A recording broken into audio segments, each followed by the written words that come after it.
நாளைய தீர்ப்பில் நீங்கள் எழுதியிருக்கீங்க. எஸ்.ஏ. சந்திரசேகர் தான் உங்கள் படத்துலையும் இன்ட்ரடியூஸ் பண்ணார். அது நிறைய பேருக்கு தெரியாது. ஸோ அதை பற்றி சொல்கிறீங்களா? இல்லை, முதல்ல நான் வந்து எல்லோரும் சினிமாவுக்கு வந்து கஷ்டப்படுற மாதிரி கஷ்டப்பட்டு தான் அலைஞ்சு எஸ்சிஎஸை பார்த்தேன்.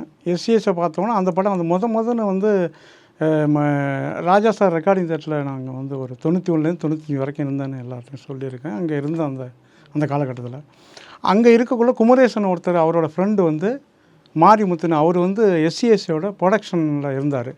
அவரும் சொன்னார், இந்த மாதிரி சார் ஒரு படம் இருக்காரு, தம்பி தான் நிறையா பாட்டு எழுதுறா, அப்படியே கொண்டு தம்பியை இன்ட்ரடியூஸ் பண்ணுவோம் அப்படின்னு அழைச்சி கொண்டு வந்து இன்ட்ரடியூஸ் பண்ணாங்க.